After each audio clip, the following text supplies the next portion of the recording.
Welcome to Most Extreme Ranking Challenge Goes to the Movies. We will be ranking the 3 best and 2 worst movies of a certain subject. With 5 spots and 5 judges, we will have an abundance of chaos and fun trying to make the perfect list. In this radical episode, we take you back to the 90s. Welcome to a new Most Extreme Ranking Challenge Goes to the Movies. We couldn't figure out a longer title, so that's what you get. I am Tyler, your host, as always, and today we have 2 of our regular Go to the Movies people. We are missing Anna, who is sick on purpose.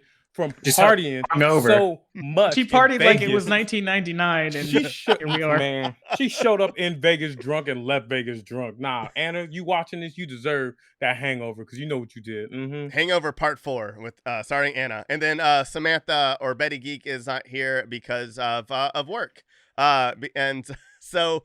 welcome, everybody. Matt, thank you so much for subbing in as the normal host. And as our normal host for this podcast, we have Josiah. Josiah, hi, me. We also have... I recall the 90s quite fondly. So. Yeah, I'm like, same here. Kind of fondly? Yeah. It's... Yeah. And then also Albert. Hi. 90s. My young formative years. Oh, I miss it so. Albert is coming to us via dial-up. That's how dedicated from his 90s modem. That's how he's calling in on AOL. He's got one of those discs. Damn! Oh my god! Verizon. That's how dedicated he is to the 90s. There was no Verizon in the 90s, dude. He was AirTouch. Filling in for literally last second because Anna was sick last second. Jeromy DeChant JeromyTV is our special guest today. Jeromy, thank you so much. It's okay. You can use my government name. It's fine. Yeah, sorry. I'll bleep it out. I'll bleep it out. I am the Anna now. Yeah, we're gonna see FBI come in the background and take. We found him. He's on this nerd podcast. What a nerd. But yeah, today we're gonna be ranking the top 3 and the bottom 2 90s movies of all time. We all grew up in the 90s. Some of us older than the rest. I'm looking at you, Matthew. I'm just kidding. I think Matt's probably the youngest one in here. Nigga, what? I'm older than you. What? What are you talking about? You see the deadness in my eyes? That automatically shows you I'm older than you, man. I've been dead for a long time. Okay. when they did Rugrats in Paris, that's when I died. Okay. When we found... That's right. Rugrats in Paris? That was your go-to? Yeah, that was my thing that made me die, because when we found out the story about like Chucky's mom and everything, and he and Charles had to end up remarrying everything and married that Japanese girl, which I was like proud of, but at the same time I was like, man, you're gonna betray her mom like that? Like, yo, you can't do Chucky's mom like that. Like, that hurt all day. That's a whole separate conference. Like, we could do a whole podcast on that movie. Real talk. You need, next time. You need to relax. Top 3, bottom 2 moments. I think a therapy session might be in order as well. It's 2 different issues, really. Not wrong at all. Oh man, but we're gonna be starting off with ranking the top 3 best 90s movies.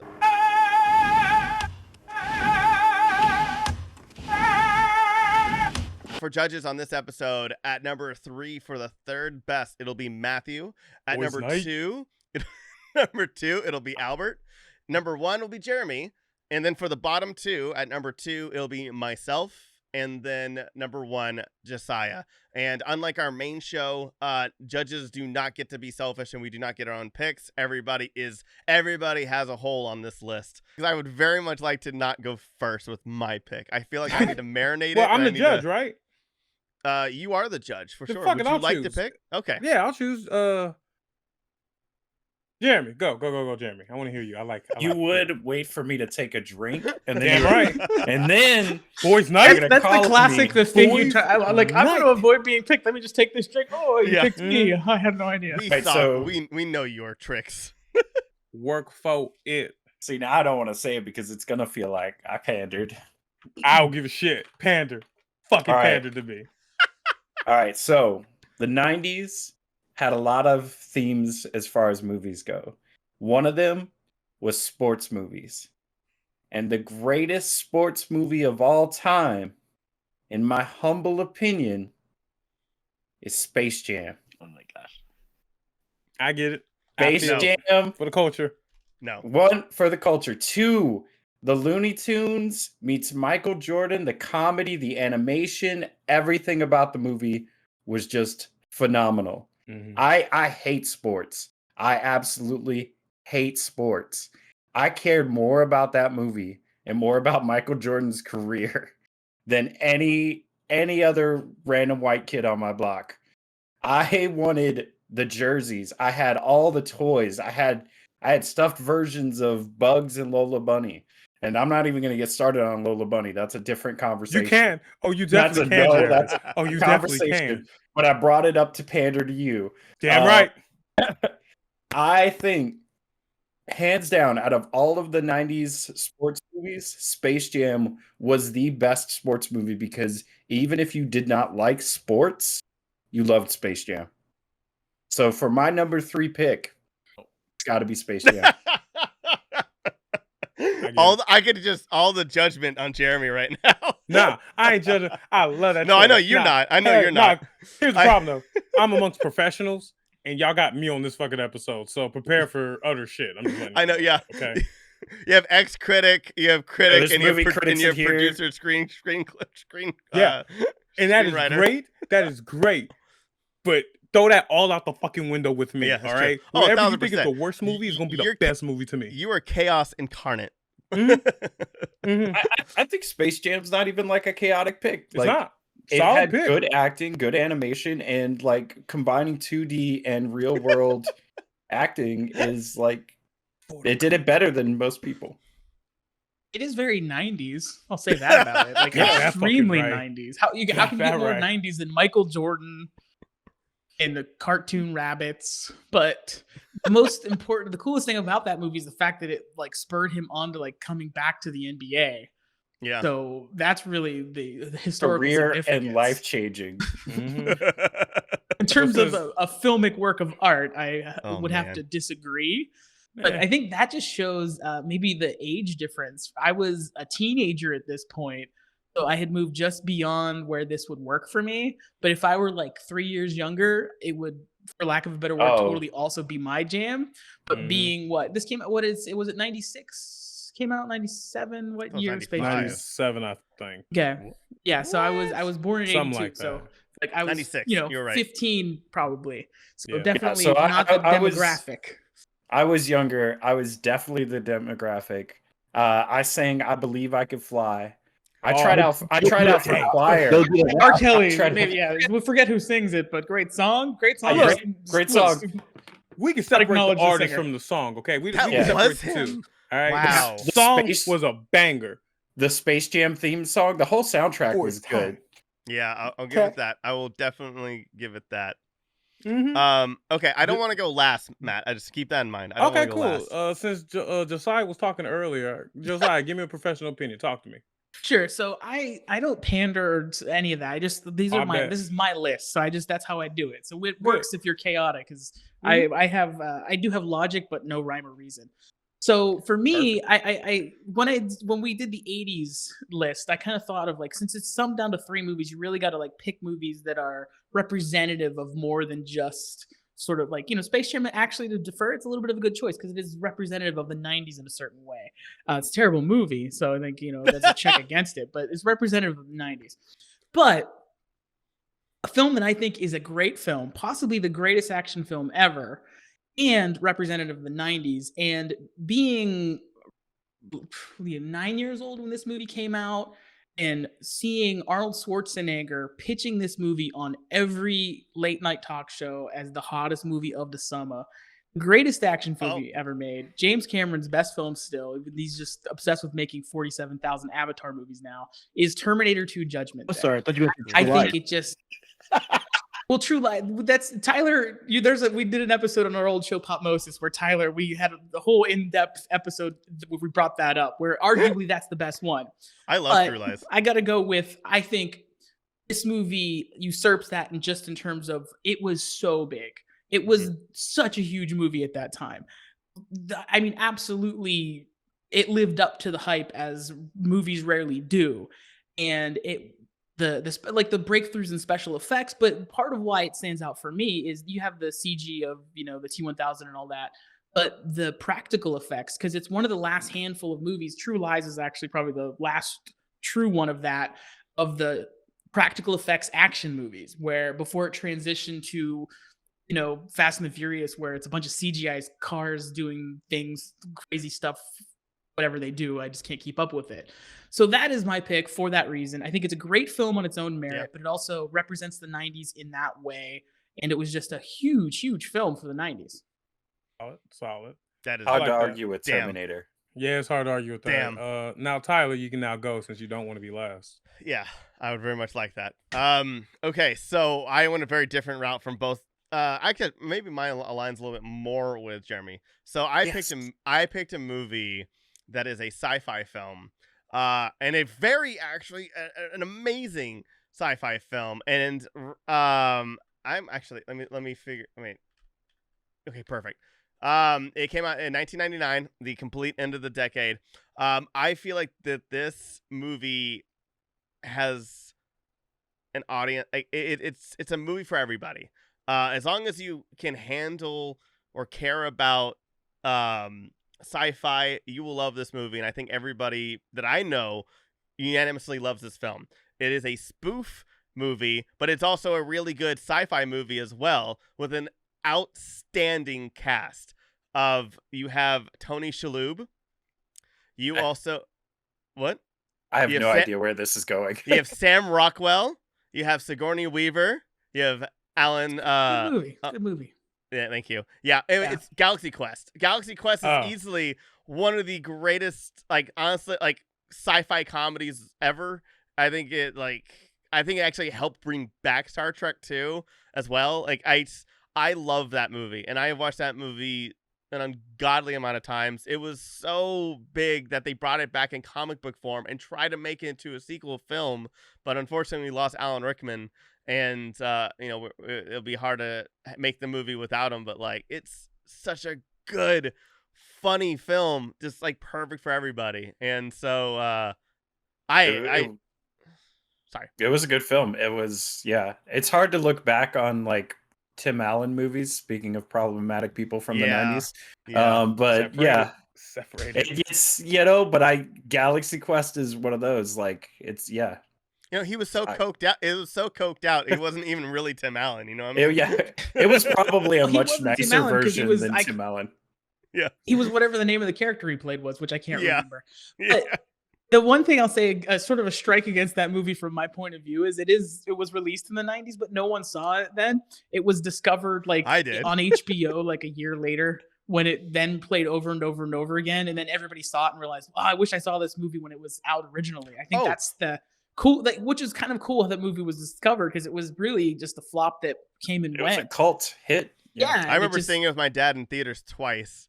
Also, really? Wow, you're the one. Well, I know, I was. We were the 4 tickets, but also Justin Long saved the day. I think that movie deserved more points too, because in the end, Justin Long saved the day, and that's a good movie in my book. I thought it's an amazing movie. I could not name any of the characters, but what? I can. You don't remember Guy? You're not gonna die on the planet, Guy. I'm not. What's my last name? It's I don't know. Nobody knows. Do you know why? Because my character isn't important enough for a last name.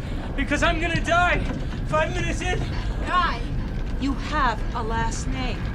I remember the film, and I remember some of the quotes, and I remember how funny it was and how ridiculous it was, especially as a fan of Star Wars and Star Trek, all of that.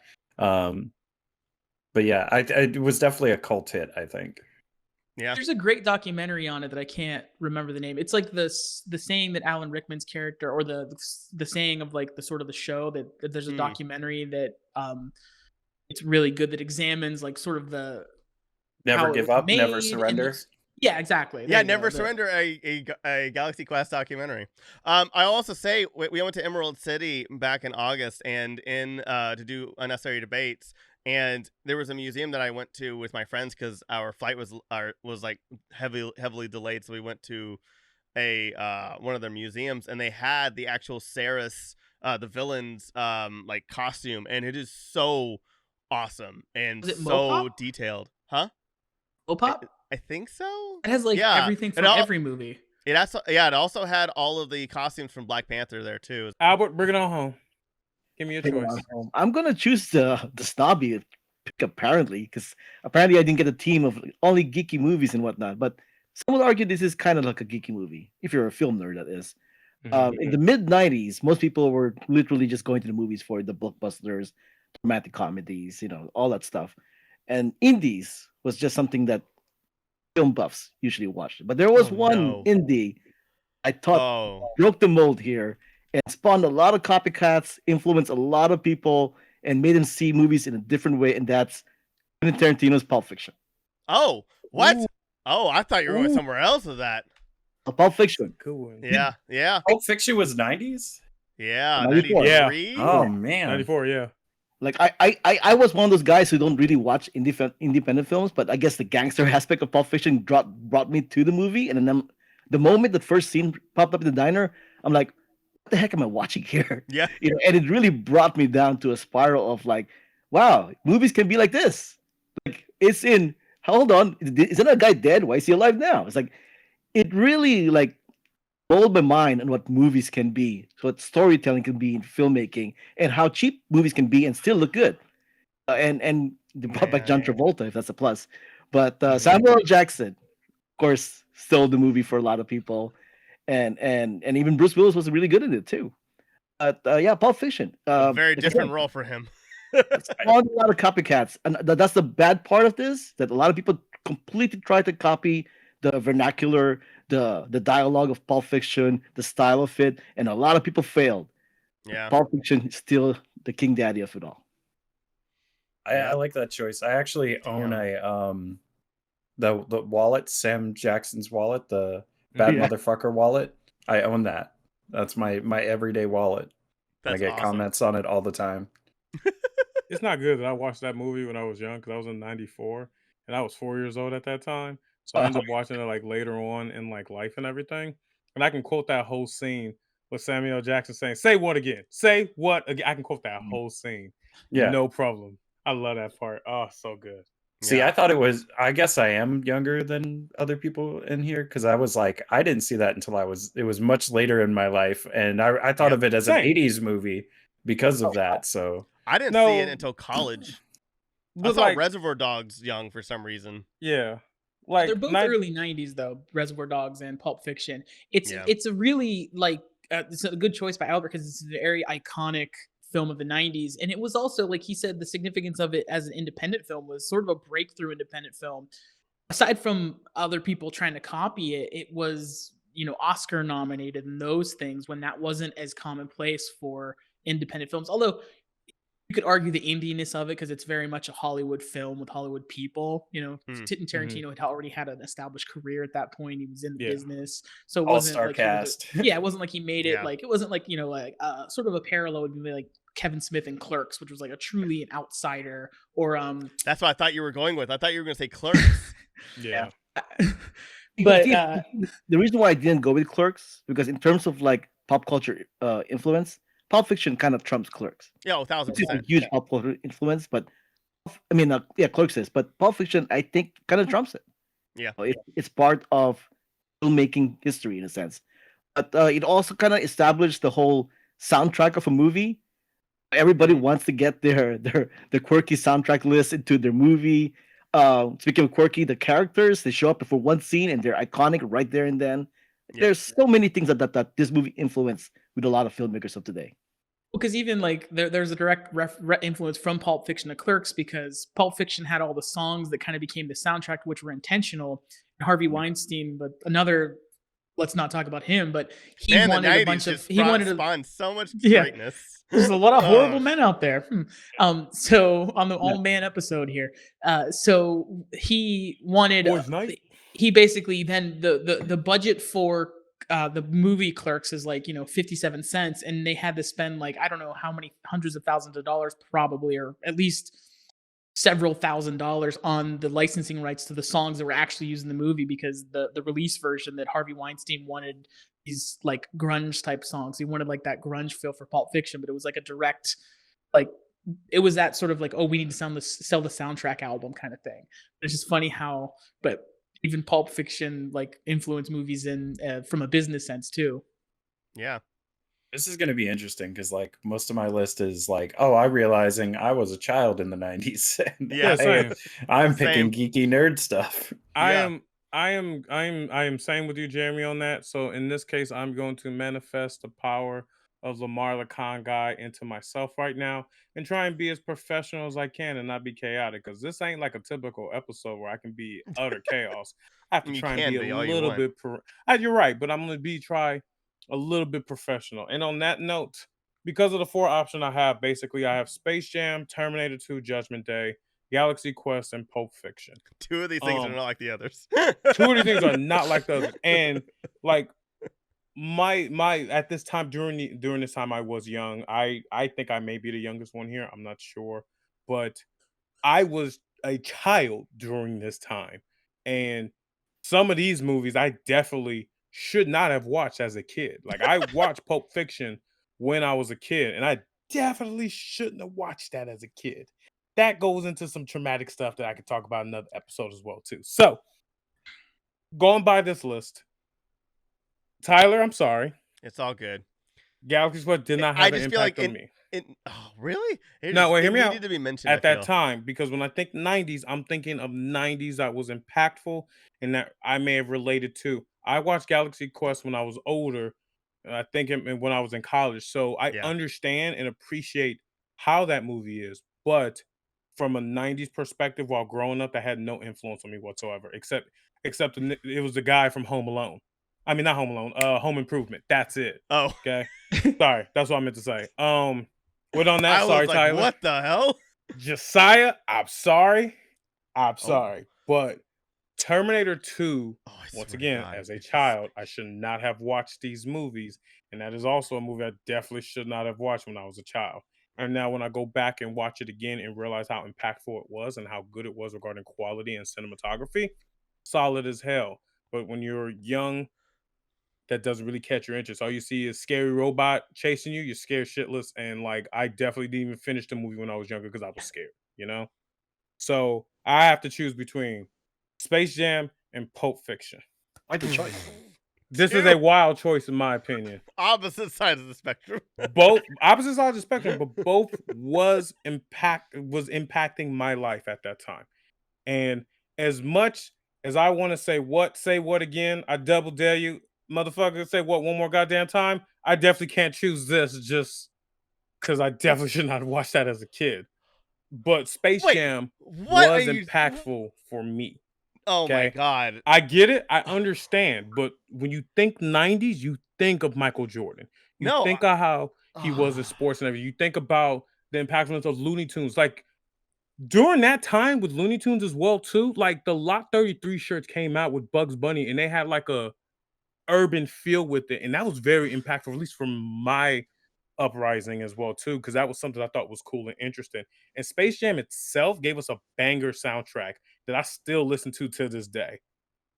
So I am going to go with Space Jam, and I understand why y'all don't like that, but it is the most connected movie with me.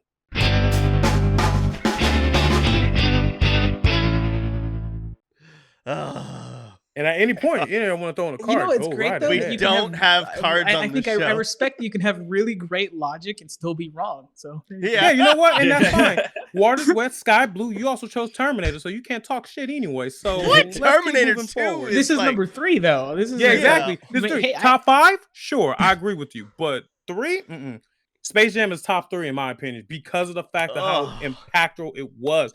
But it's a horrible film with horrible acting. Look, there's also horrible writing and horrible editing and horrible animating. Like once again, we're amongst professionals. I get it. From a professional standpoint, I understand. Oh, but we're going I overall. Wish we had challenge cards on this. I could walk out the street and pull my neighbors here and who know nothing of film, and they would agree with us here that this is not the you sure best about film. that? I bet $20 right now if you pull the neighbor out in your neighborhood, they'll know what Space Jam is. My house that would not be the case. I can't bet my house because I don't got one. So moving on with that, I'm sticking with my choice of Space Jam. So all right, you're older than us. We can't afford houses. Yeah, obviously we're millennials. We can't afford it, and we can't even look at a house. I'm still a millennial too. He's a millennial too.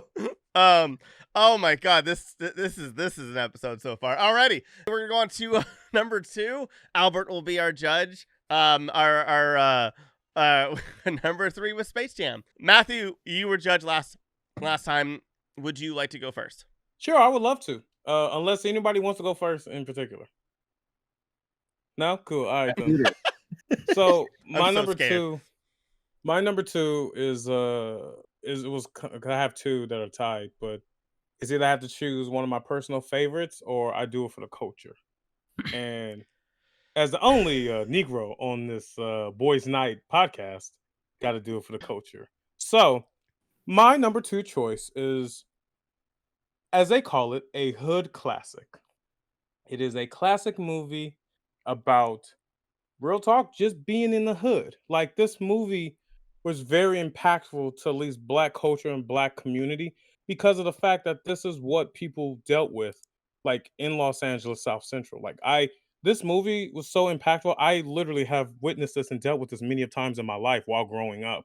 And even this movie itself went from the actor being a very hard rapper to starting his career in movies as well too. And till this day, no one, and I mean no one, can point out who Felicia is exactly unless you watch the movie religiously.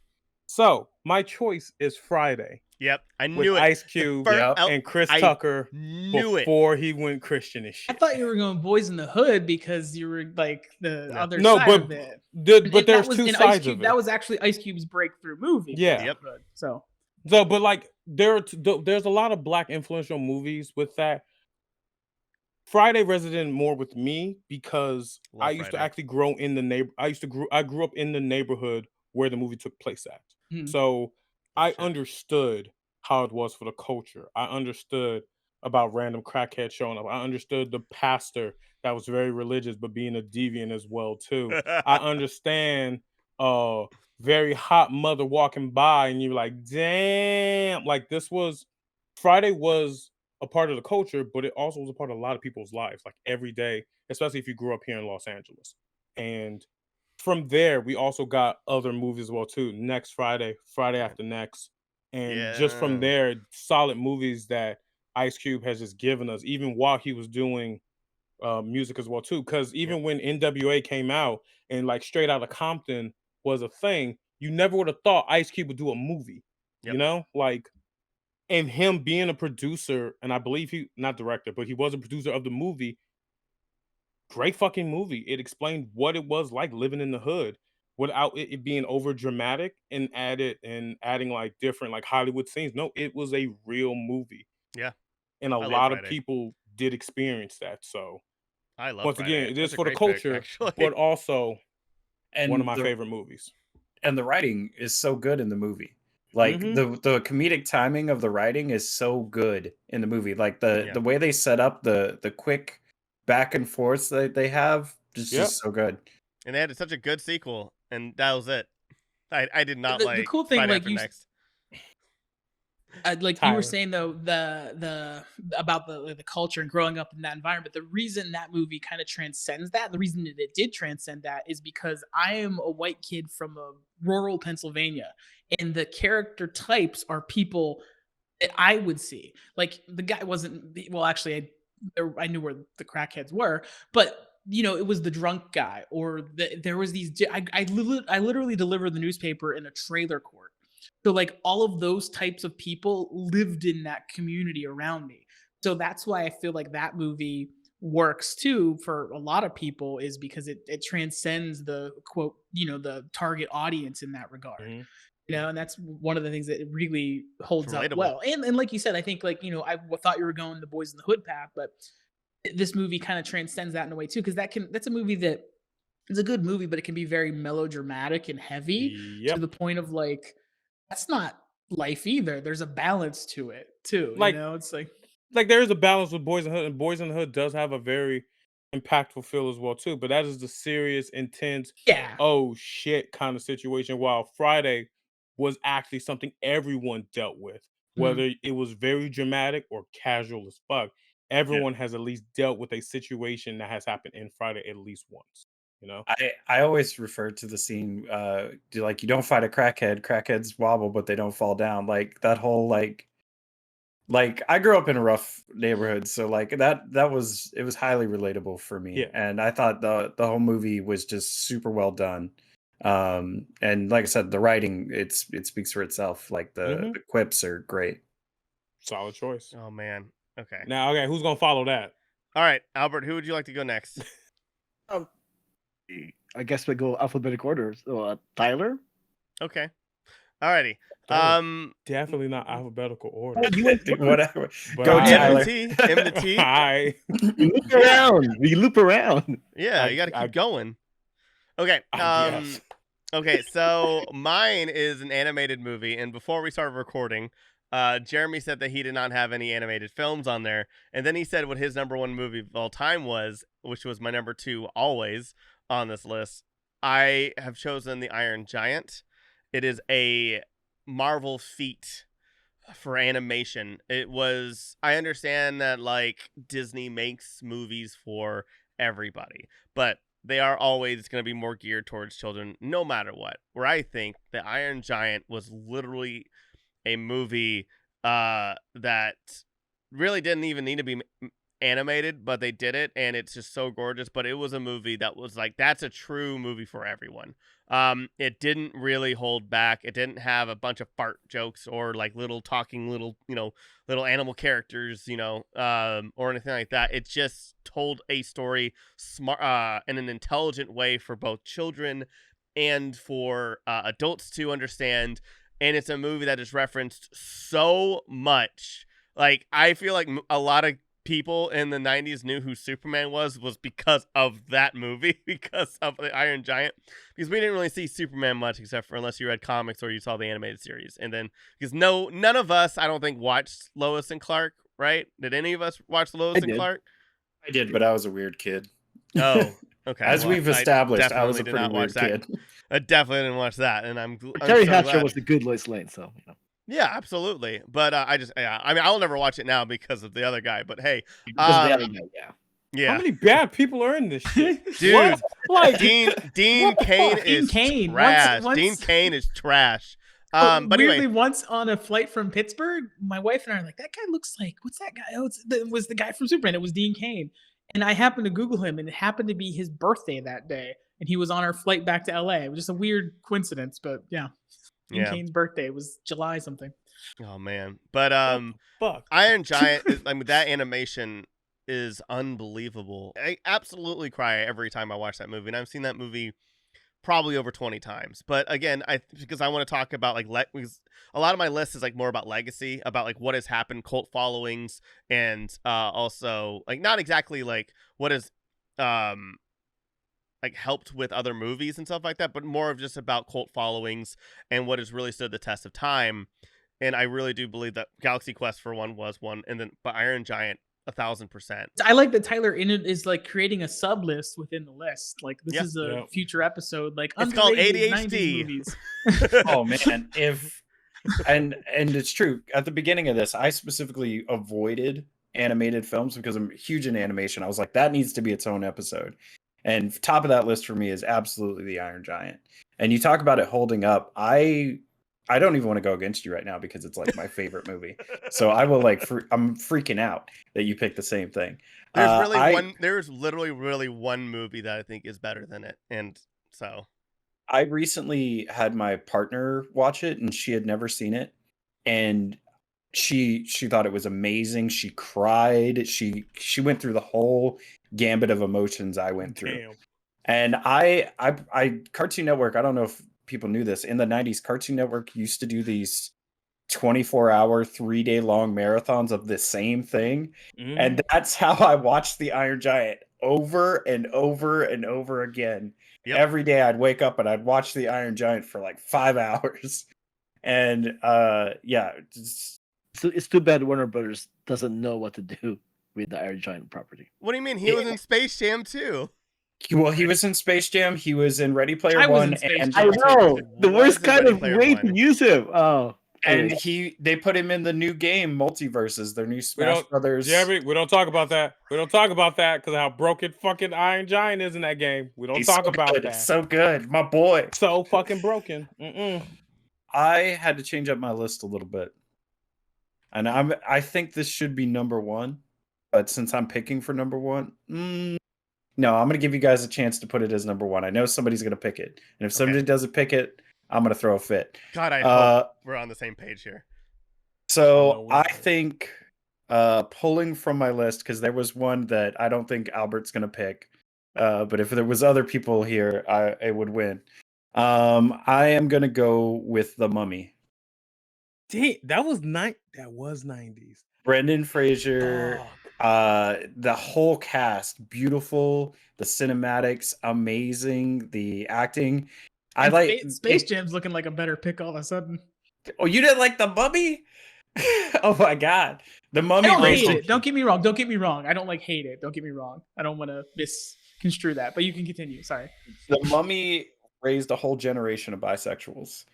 Is my favorite quote. My other thing about The Mummy is The Mummy was Indiana Jones for us. Yeah. Like 100%. everything that Indiana Jones was in the 80s, like our generation got with the 90s with The Mummy. It was cool. History, artifacts, treasure hunting, all of that. It was our Indiana Jones. And I stand by The Mummy as my number two pick. I think the CGI was maybe not as good as the CGI is today, but you can't tell me that you can watch that scene with the scarab and not like, ugh. Like I can't look at that scene even as an adult today and go, ugh. So I think The Mummy, hands down. I have a personal story, maybe why I'm biased against it. So about 10 years-ish after that, I was done with college. Before I went back to grad school at USC, before I went back to school, I was like working in LA trying to break into the film industry. And a friend of mine connected me with this guy who was the assistant of Steven Sommers, who's director of that. He's like, he needs somebody to replace him. You can get this job. And I sent an email really quick, and I didn't have a resume, so I had to like make it on the spot. And my friend then calls me berating me because I guess I had grammatical errors in my resume that I sent, and he was humiliated by me sending this off. So that was my bad Mummy related story, because I think at the time he was making one of the G.I. Joe movies or something, and they needed people, so I didn't get that job. And therefore, that's why your choice of The Mummy is a bad pick. Little bias. Exactly. Little personal bias. Do you have a little personal bias and shit because of like Michael Jordan? Did he like step on your shoes or something and berate you as well Space Jam too? just sucks ass. That's why. You know. Were you a Lakers fan and not a Bulls fan? Okay, I get it. I understand. That's fine. Oh man, I'm from Pittsburgh, so I like the basketball team we don't have. So I know what I said. Still. I don't. This was the hard choice for me because, as you guys kind of know, and I like the logic behind the Mummy pick and Space Jam for that matter because of the reasoning behind it. I think holds up even if I disagree with the choice. And I like the Mummy as a movie more than I like Space Jam. But for this one, for me, I wanted to go in the sort of my pick probably would have been what Albert had last time, but I want to go with a different choice to sort of pepper our list with different things. Pulp Fiction. So I was thinking of like, what are the big independent films of that decade? Because growing up and, being 8 years old to 18, wow, in the 90s, that's really where I discovered film, in particular, like interesting independent film in the later part of the 90s, thanks to VHS, really thinking back to the way to watching things in the video store and hoping my local video store had like the hard to find stuff. I didn't have like a Blockbuster or Hollywood Video. It was like the local place. It was on my paper out at the time. And so one of the movies that was like the biggest I 90s statement I've ever heard ever. Yeah. I had a paper route. I went to Blockbuster.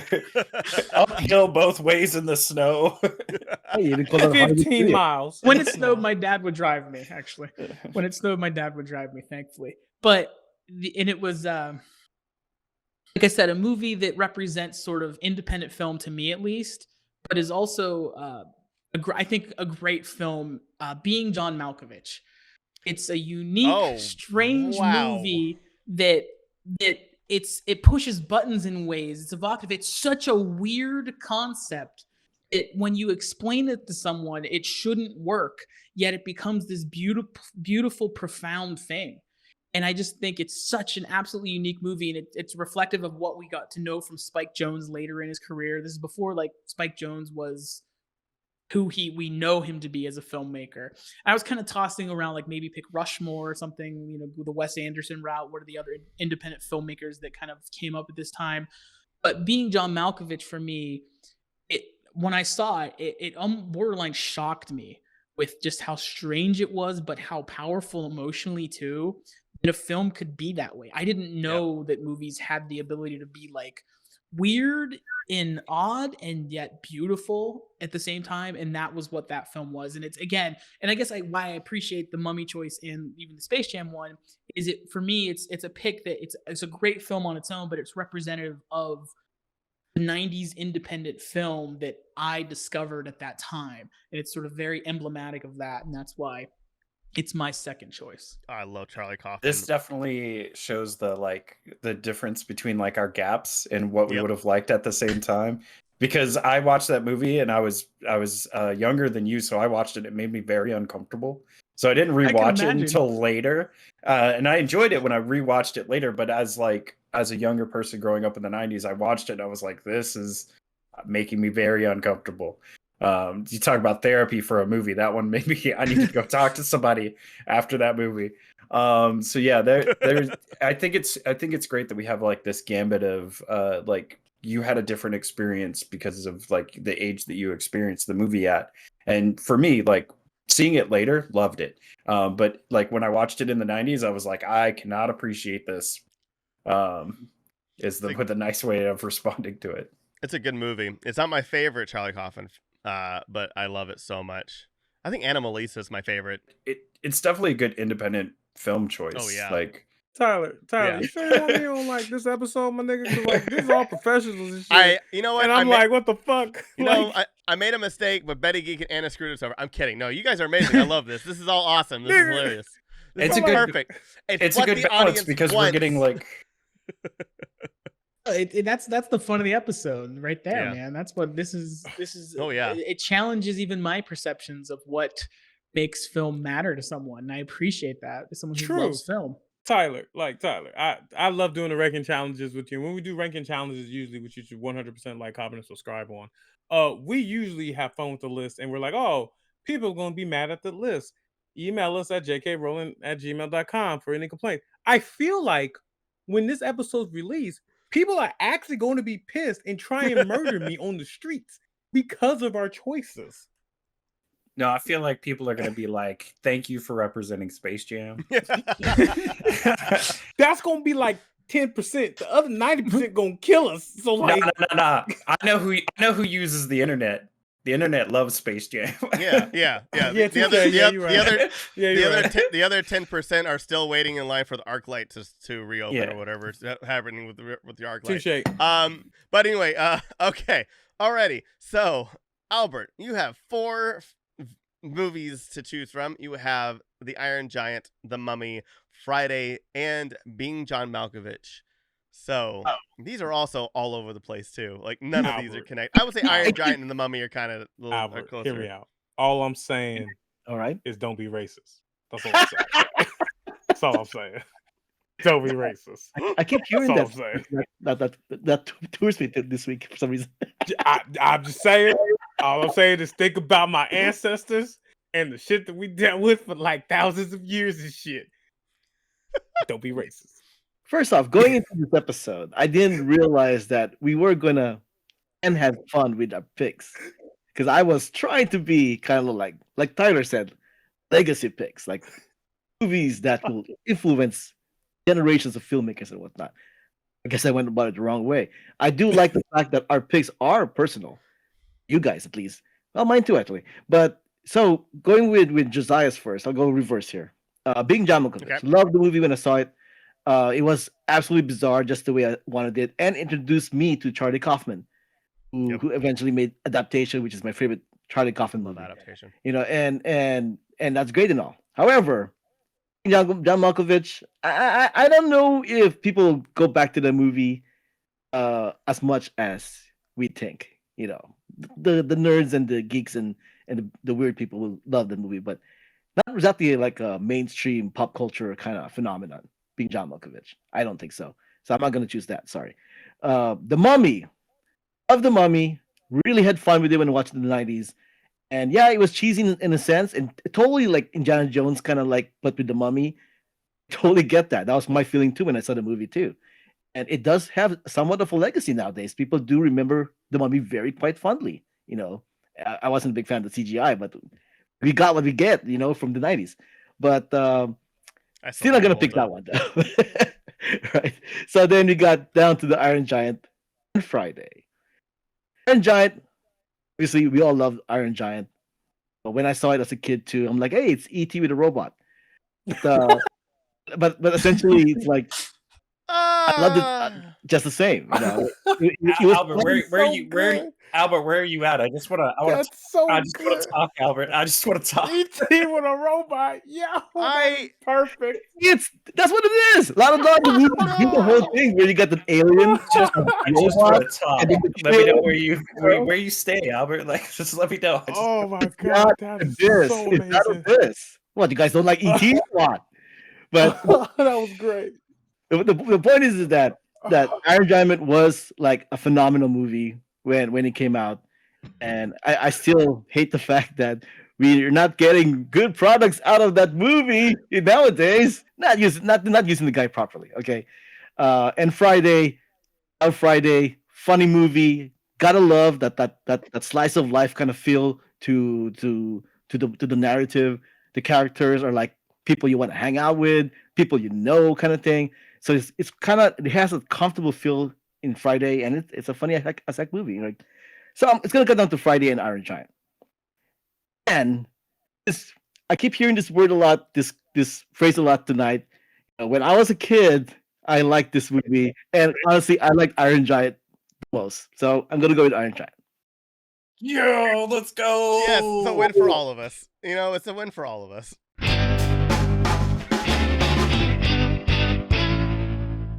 Albert, you were judged last. Would you like to go first? Oh, the picks I have. I'm trying to think. So I'm gonna say this before anybody starts. I had a number one pick, and it hasn't been brought up yet. And it is probably the most iconic '90s movie that I could think of.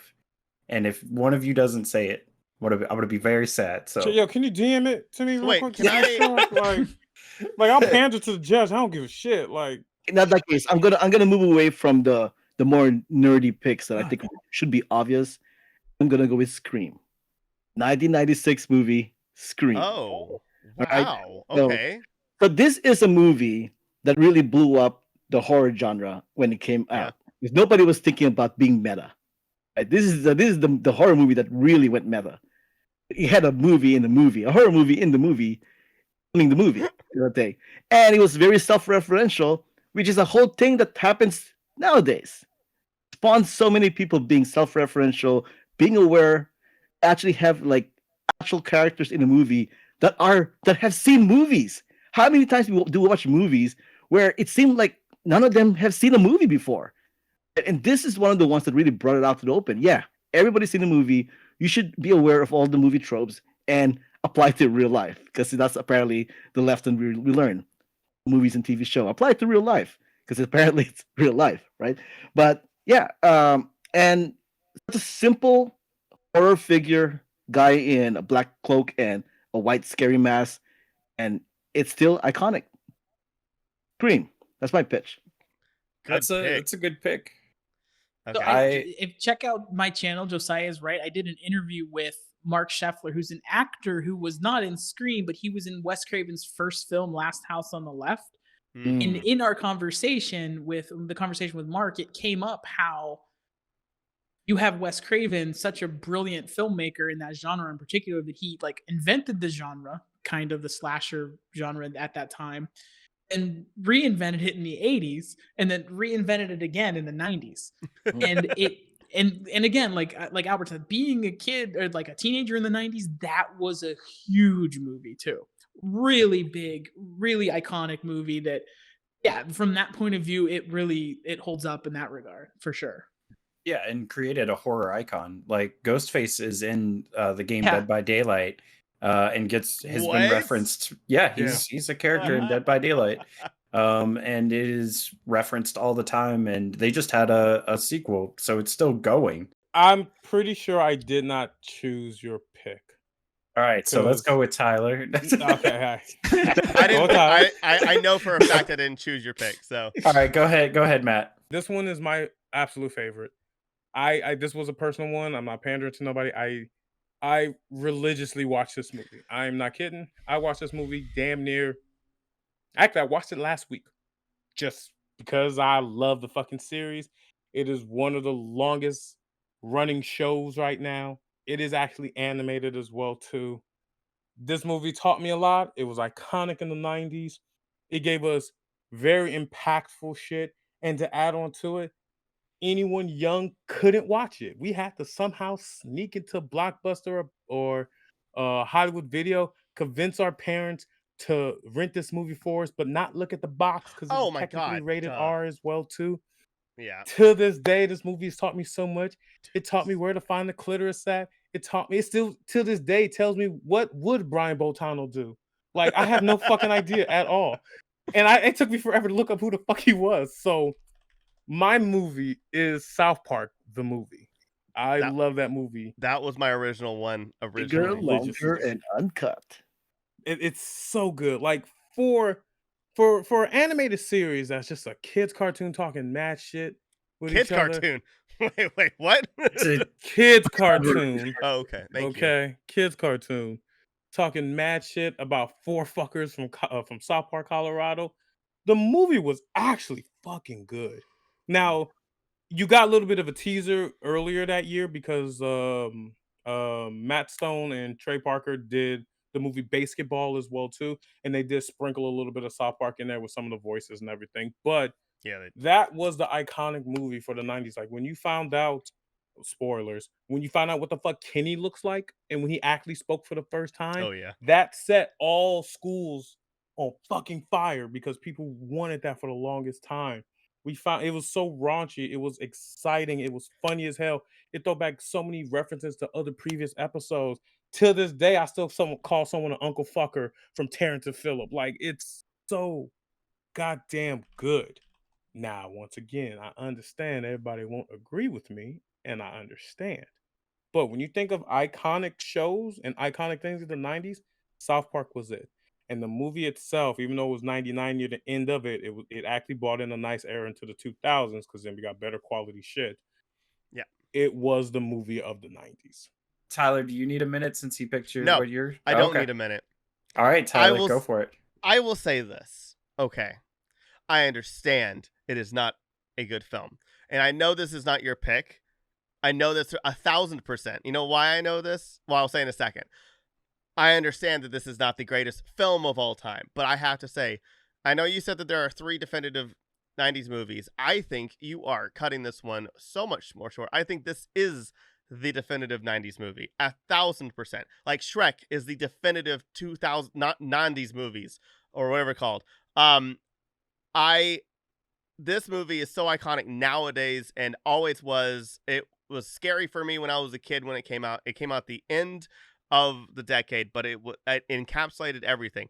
Horrible director who has made horrible freaking films, but one of the hottest cast of all time. You already said it. It's The Mummy. The Mummy is the most definitive, most 90s perfect encapsulation of like things that shouldn't work, but it somehow does on a broad spectrum. It's a horrible director, horrible writing team with a very with a cast that nobody thought would be good, really, but everybody was Don't you excited. say anything bad about Brendan Fraser. No, Brendan Fraser is a national treasure, but after doing but after doing Dudley Do Right, I mean, he wasn't exactly like, like, oh hey, this isn't he wasn't the next Harrison Ford. You know what I mean? But George of the Jungle was a masterpiece. You watch your damn mouth. but you know what I mean though. Encino Man maybe would be an arguable to fit in this way, actually. For very iconically 90s. Maybe I feel like, what's funny about this list is kind of come up. Yeah. The age of us is showing by you guys have a lot of late 90s love. But it's not you really were coming of age more so in a different way than Albert and I were. So I mean, obviously I picked my list differently, but it just you can see that. And it's not a bad thing necessarily. Well, think about that because you're my only hope left. I love them. I love The Mummy. I actually think the graphics still hold up. I think it's still amazing. I think you're right. I think when it's scary, it's scary. When it's adventure, when it's fun, it's fun. When it's funny, it's really, really, really, really funny because of the actors. It is a very flawed movie, but works so perfectly for some reason. And as many times as as Stephen Sommers has tried to re-encapsulate it with Van Helsing, G.I. Joe, all this other stuff, he can't do it. And he couldn't do it again with the sequels. Like, the second one was fine. It was just a retelling. The third one was, I'm going with my heart, and I think it's a more serious film, but it's one that I discovered in the mid-90s, and it came out in the early 90s. It played over and over again on TNT at that point in time. And that movie, it's the movie that launched Morgan Freeman as the narrator of every movie that came after. It is The Shawshank Redemption. Of course. It's just a great film in and of itself. Yeah. It represents the decade well. It's a beautiful, just beautifully performed movie, well directed. It features a prison rape. You can't go wrong with that. It is just a great film. Doesn't show it, but the serious side of Josiah here, that it really was a film that watching it on TV on TNT, like as I said, they would show it a lot, and it was just a beautiful, effective film. Just sort of a more straightforward film, but at the time it was kind of like I think it was like Oscar nominated when it was released. It was like in the early 90s, but it wasn't successful. It kind of grew later. And that's my choice. I had to go with the film that has my heart, and that film more than any other film in the 90s does. No, that's an incredible the film I watched choice. The most in the 90s. So wow, that's a great choice. And I saw Shawshank Redemption young, and it was very formative and iconic for me, and very similarly like Morgan Freeman's voice and the scene where they're up on the roof, and the scene where he gets out and he's in the rain, like iconic cinema. I didn't think you were gonna pull anything that I was like, oh well, it's not The Matrix, but you pulled me back in. So that's a solid choice. So good job going with your heart. Let me start with Albert. Albert, great choice, iconic character, iconic film, and what you said about how it was self-aware is one of my favorite things in movies, is when a movie is aware of itself. And I don't like horror movies, but I'm glad horror movies got representation. Yeah, Josiah just sighed at me. He was like, oh. I don't like horror movies. I never enjoyed them. I actually enjoyed Scream. Yeah. The first one. The rest of them I did not enjoy as much, but the first one I enjoyed. So like out of all the horror movies you could have picked, you picked probably one of the best ones in that list. But I'm not going to go with it just because like I feel like it's a lot of its iconicism comes from it being referenced, and I hate to say it, but Scary Movie made Scream, like it brought it up for me. So yeah, it brought it down. It changed the way I looked at the film a lot when I watched Scary Movie. So I'm not gonna pick Scream. And then Matt.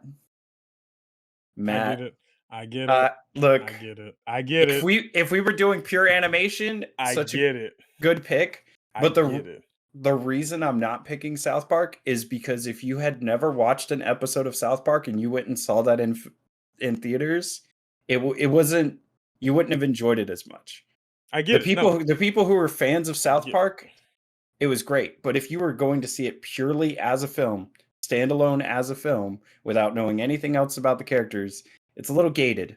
It's a little gated. You're not going to get all the references. You're not going to appreciate the Kenny reveal. You're not going to enjoy like the little moments that they go back and forth and reference. So that's, and I played the video game. I loved that movie. I was all about South Park at the time. So, that's the reason I'm not picking it for number one. I get it. So now, Uncle Fucker. So now we are between Shawshank Redemption and The Mummy, and to Tyler, these are complete opposites, but to me, these are like, oh yeah, I remember these big cinematic moments from both of these films. One of them still gives me nightmares. The fucking scarab scene, I will never let it go. This is hard, and I'm probably making the wrong choice. Like, The Shawshank Redemption is iconic, and I loved it. It's another one of those that I was probably too young to appreciate as much as I should have. And when I rewatch it, and I have rewatched it, I thought it was amazing. And it's gonna sound weird, but what is it? The Green Mile, 1999. That was more my Shawshank Redemption. In a lot of ways, because that movie, it made me cry, it made me feel things, it made me understand like how unjust the prison system is and racism at the time. That to me was my Shawshank. So I should be picking Shawshank. That's the iconic movie. I'm just saying. But I am absolutely, because this is a 90s list and I think this is an iconic 90s movie, and that's why I named it earlier, I'm going with The Mummy.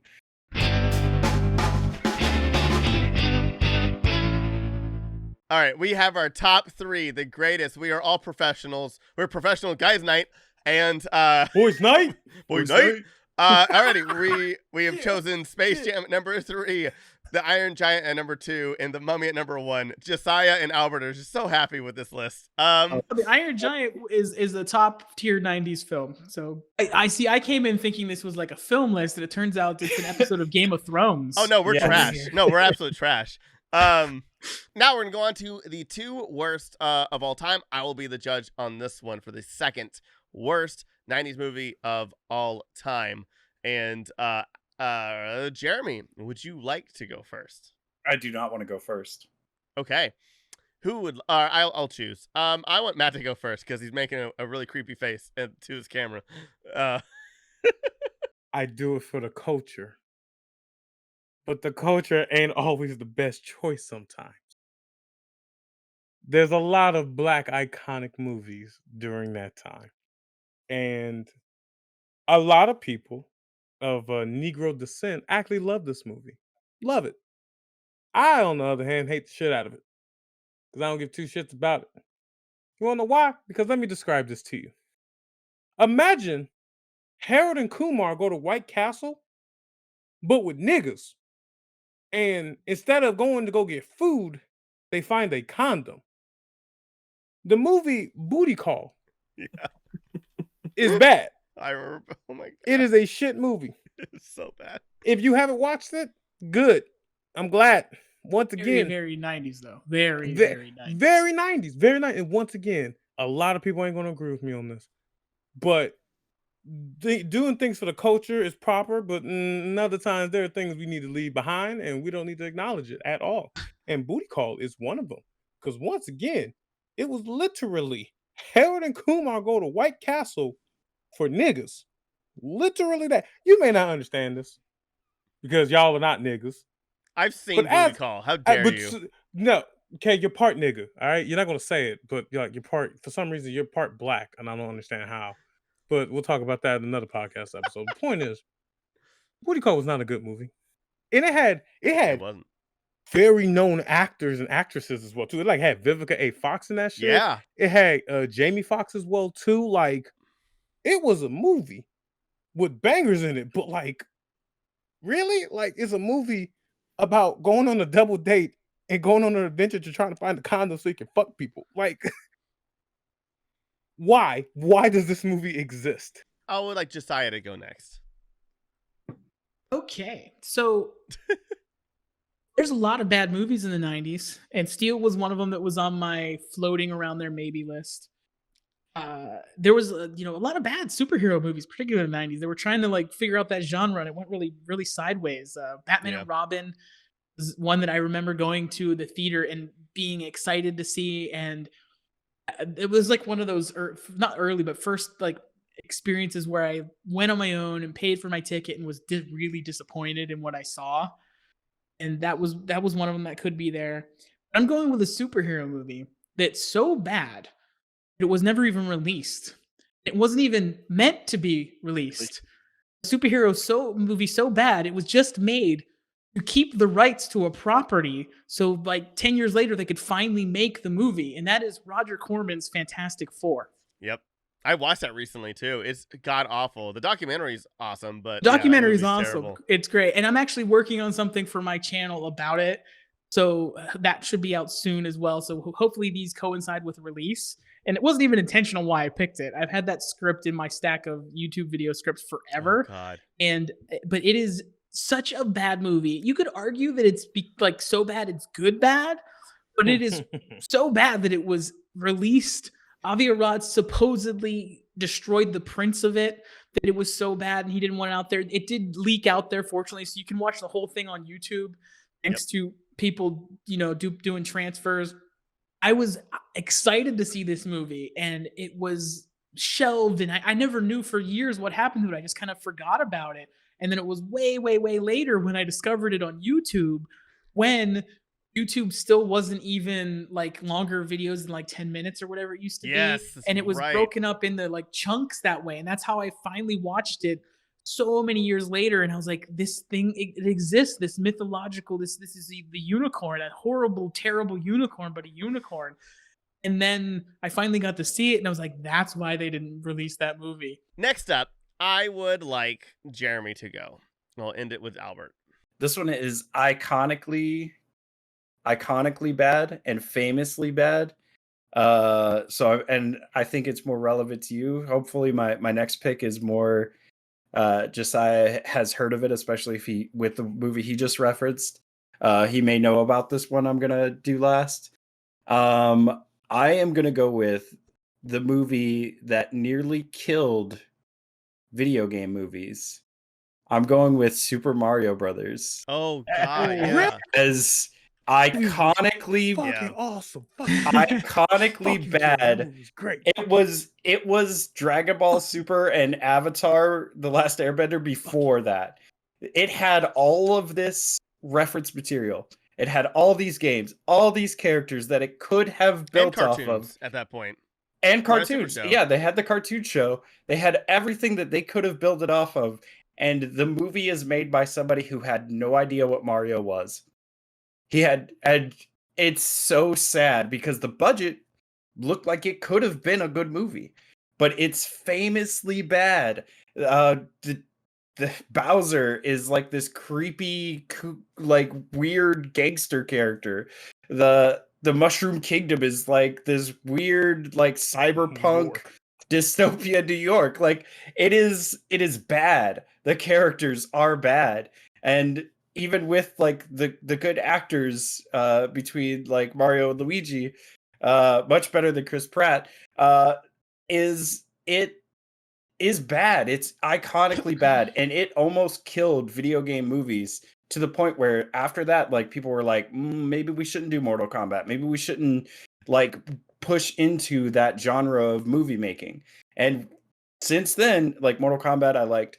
But I would say we haven't had a good video game movie because of it until like Detective Pikachu and Sonic. Like every video game movie has been iconically bad, and it started with Mario. I think is, especially for a 90s, if you're going 90s iconically bad and famously bad, it's got to be the Mario Brothers. A few things.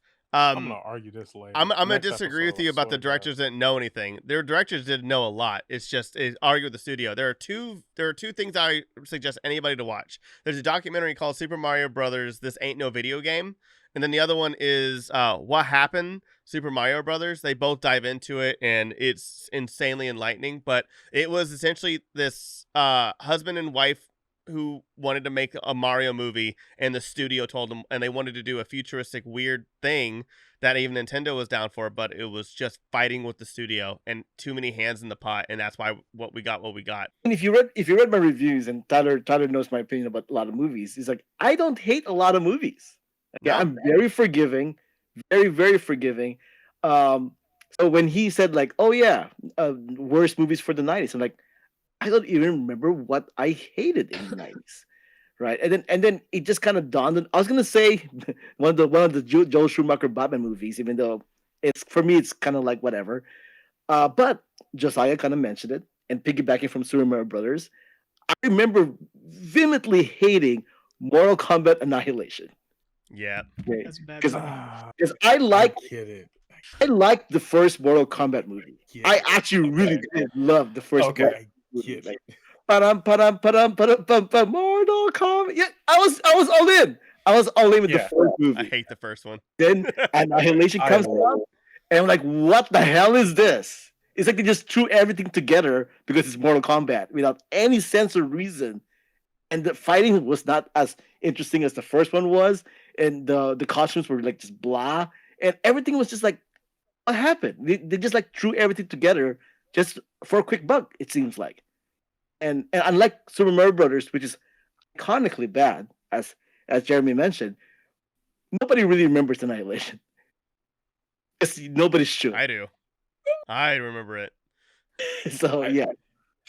So I have 4 amazing films to pick and choose from. I have Booty Call. I have Super Mario Brothers. I have Roger Corman's Fantastic Four, and Mortal Kombat Annihilation.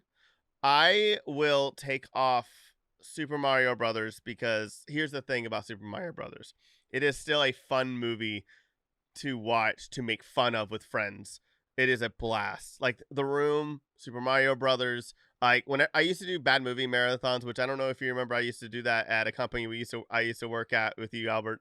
But I used to do bad movie marathons every once in a while and stuff like that. But we always watched Mario Brothers. We always watched The Room. We always watched and Dragon Ball Evolution. And then this ripoff of Kung Fu Panda, which is amazing. It's like the amazing.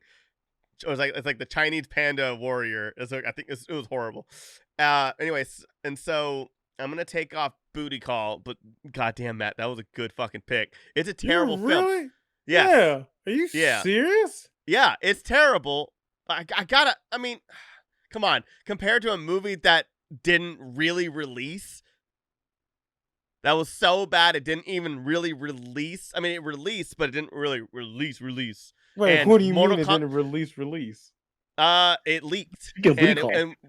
And that was during one of the beginning of the internet where videos and movies were leaking, even though it did come out in the 90s. Technically, it's still leaked.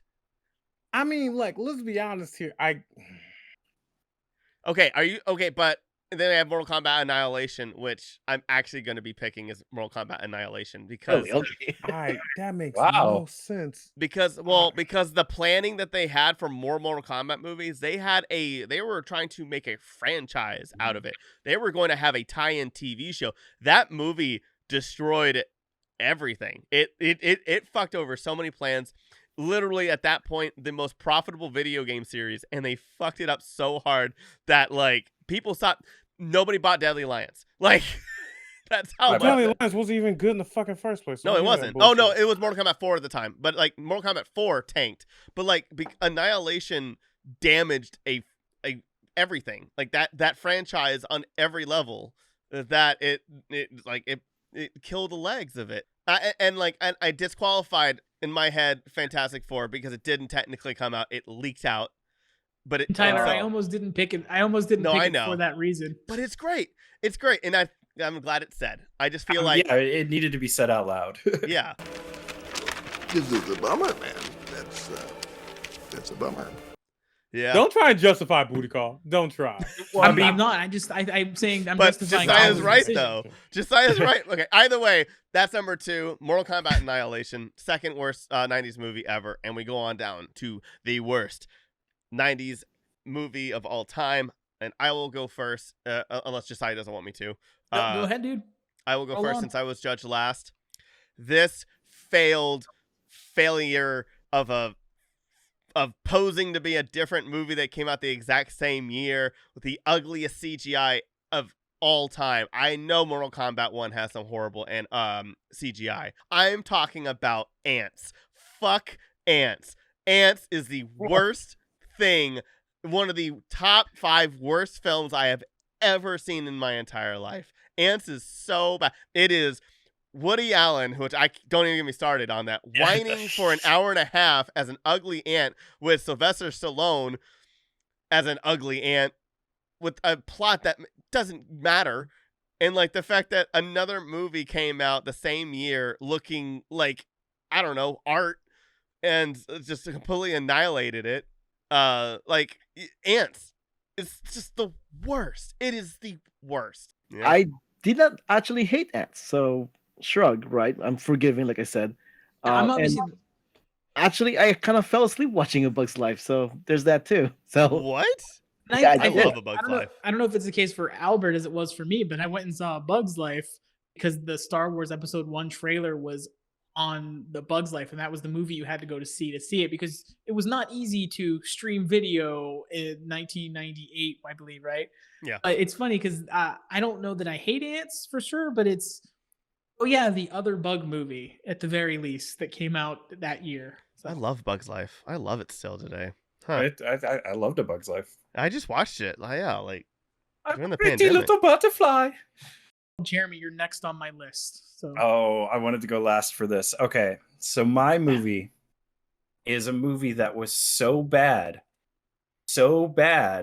and had a full budget, and a lot of corporate backing, but it was so bad that you forgot it existed. And that movie is called Warriors of Virtue. Oh my god, the kangaroo movie! And I hope, Tyler, please put up some shots from this film because it was nightmare fuel. The fuck is it called? I've actually seen it. Yeah. So Google Warriors of Virtue. Warriors of Virtue was a supposed to be a blockbuster film with a ton of funding put into it. It was sponsored by Pepsi. It had toys that were at McDonald's or Burger King. I forget which one. There was a huge toy line. They put so much money into this film, and it was so bad that you forgot it existed.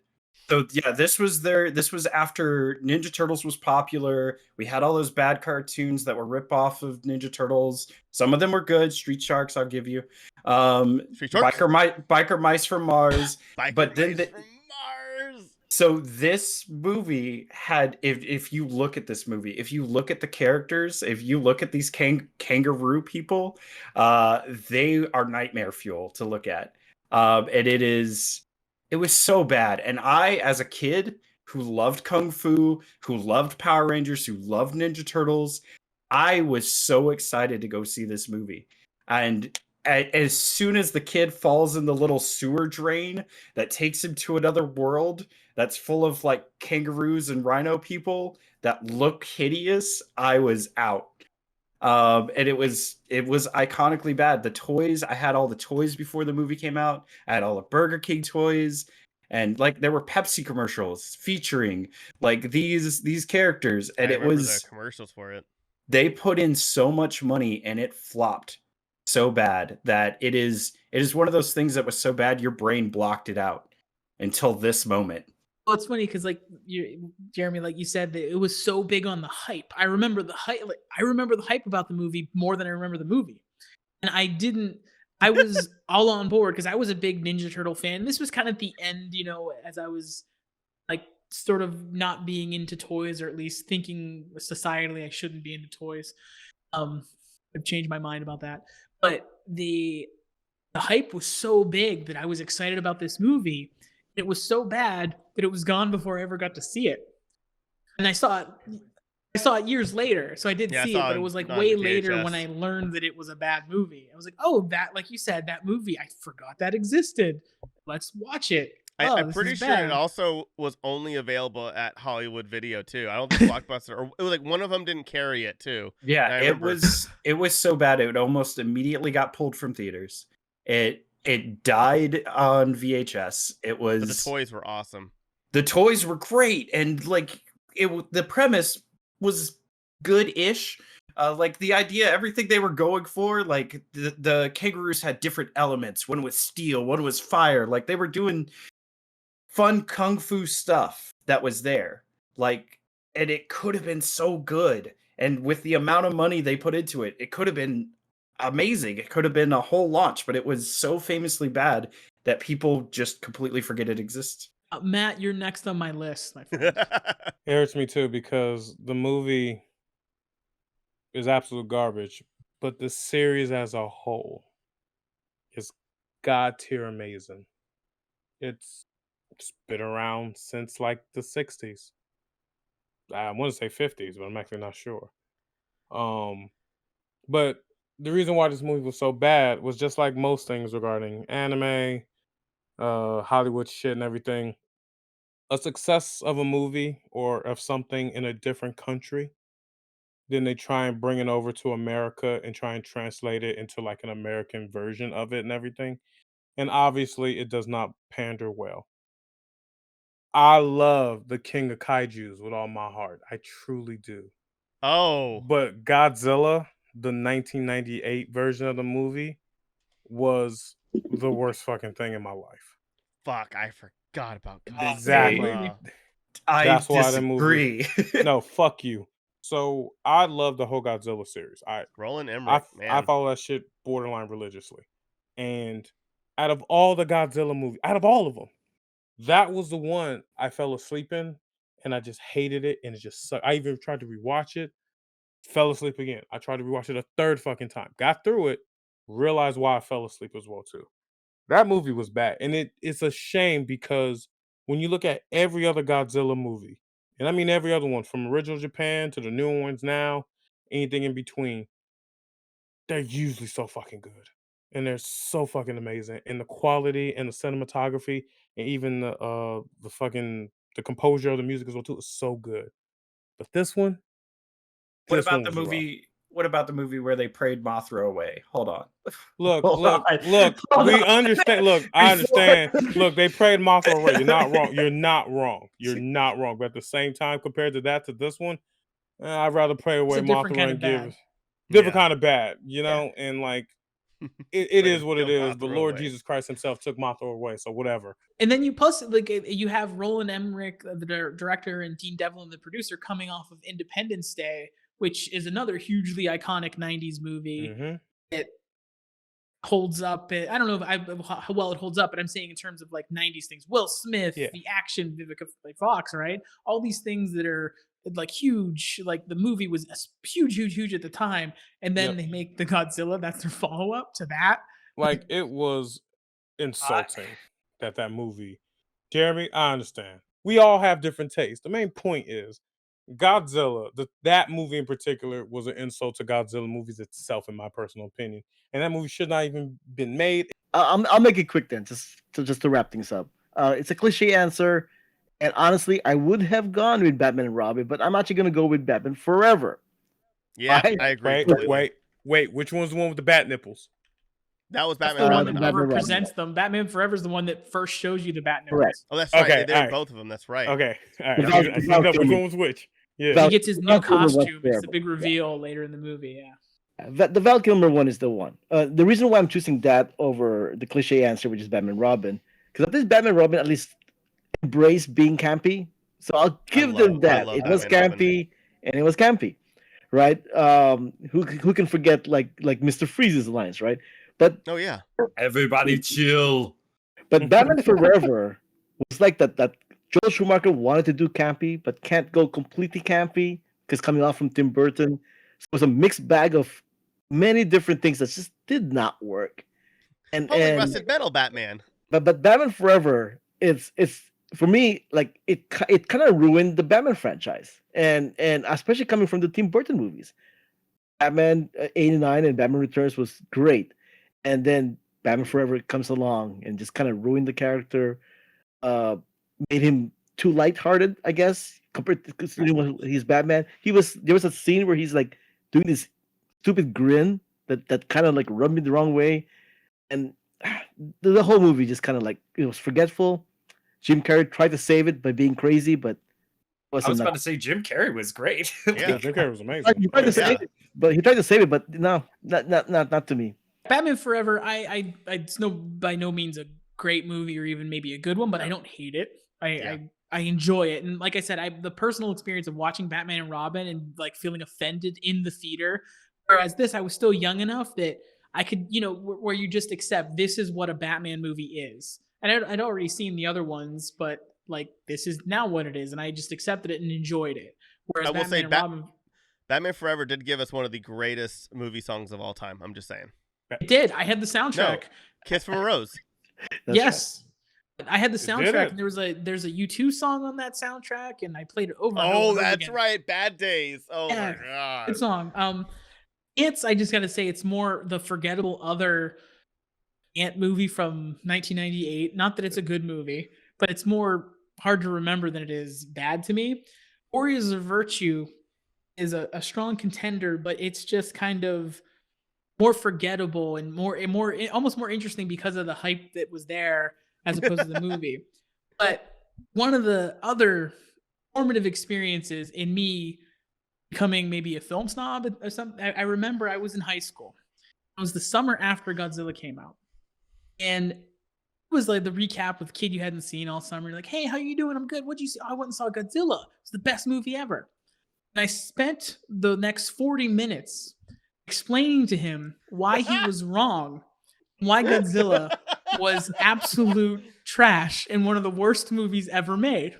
I talked about all the old Godzilla movies, and on and on and on, why this one was bad on its own merits if you take that out of the picture.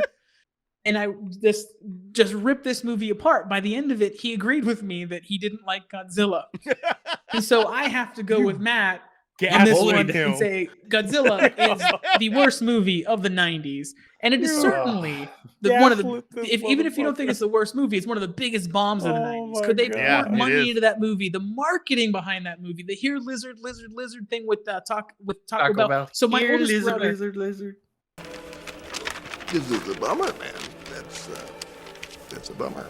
But Godzilla was it was like an implosion in the 1990s. Marketing crashing on top of you, a bad movie. Matthew Broderick, there's a part where like they use an electric wire and put it in Godzilla's tooth when the cab is in the mouth. Like, just there's so much wrong. And then they tease the sequel. Oh, we're gonna get that sequel for sure with the egg and the thing. So that is why Godzilla is the worst movie of the 1990s. That is a good. The American Godzilla. American Godzilla is. A lot of Japanese people call him Zilla. They don't even put the whole name. They just call him Zilla, and they know it's that American one. Oh, that's amazing. This is why. Alrighty. Well, that is our defined list for the top 3. We have Space Jam at number 3, Iron Giant number 2, and The Mummy at number 1. And for the 2 worst, we have Mortal Kombat Annihilation, and at the worst, Godzilla 98. Thank you guys so much for being here. Before you go, give your plugs, but also say some honorable mentions too. About we all say 2 honorable mentions and keep it really short. We will start off with my 2 normal hosts for most of Stream Ranking Challenge Goes to the Movies. Yeah, so there's a lot of honorable mentions, but I'll go with one that's like I felt was iconic and important for me at the time, The Blair Witch Project.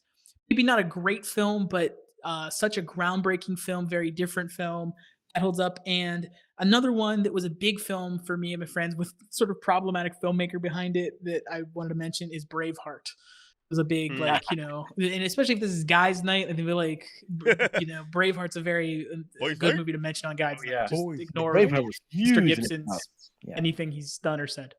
Find me on YouTube, Instagram, probably other places as Josiah is Right, WRITE. I want to go also with another horror scary movie going my screen thing, The Sixth Sense. Makes sense, which popularized the whole gotcha at the very end of the movie kind of thing. And it's just a solid movie as well. The acting's really good, the writing's really good, and even they even toss in the whole Easter egg with the color scheme kind of thing, which I didn't know when I was first watching it. Then watching it again, I go, oh yeah. And all these little directing things, definitely for me, this is Shyamalan's best movie. I mean, you got the superhero movie he did, so there's that too. But I'll do another honorable mention. I like we all know, but there's a bunch of them. If I'm just gonna go off the top of my head, Men in Black. I had a lot of fun watching Men in Black, and none of the sequels could top that one. Another one of the franchises where the first one is still the best. Fun movie. The chemistry between Tommy Lee Jones and Will Smith, excellent, and just the world building of that universe in this one movie. Plus, animated series was also pretty good too. That came out after that. So Men in Black. Yeah. And to plug myself, you can find the Stuff in Junk Show podcast on any of the podcast apps out there, Apple, iTunes, or Spotify, or whatever. And I'm on Instagram at Albert5x5. Honorable mention for me goes to Kiki's Delivery Service. I love the fuck out that movie. That was actually my third choice. Even though that movie did come out in '89, it did not make its way to the United States until December 20th, 1990. So it is a 90s movie in my book. Love the fuck out that movie. Okay. Other honorable mention is Rush Hour 1. I don't need to say more about that. Y'all already know why. It's great. Hi, niggas. My name is Matthew. I own a clothing shop named Nerdy Bit. Buy my shit. I'm poor.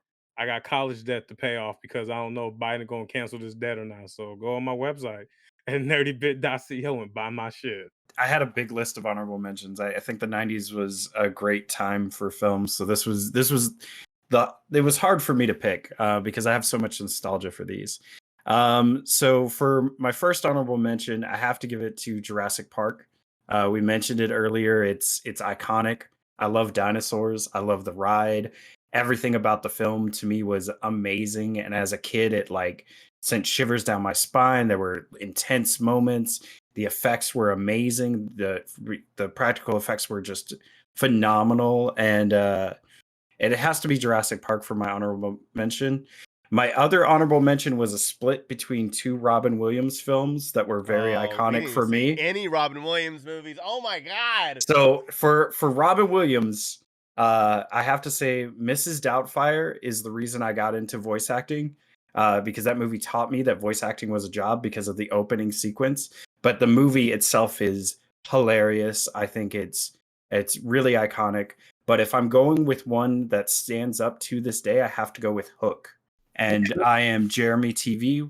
That's Jeremy with an O, Jeromy TV. You can find me on any social media and Twitch, where I play video games. And you can check me out there and come argue movies with me on any social media. My two honorable mentions, one of them is going to be The Fifth Element. Love The Fifth Element. It's just iconic. I love that film so much. It's broken and crazy, but I love it very much. And unfortunately, we lost a huge hero of, I believe, all of ours, with Kevin Conroy. So my other mention is going to be Mask of Phantasm. Batman Mask of Phantasm, I think, is one of the best Batman films. Great. I love that movie. I have it. I still have the DVD and the case. I love it so much. Please subscribe to this channel. Please like. Please comment. All the stuff. Follow us on all social media. We're mostly active on TikTok.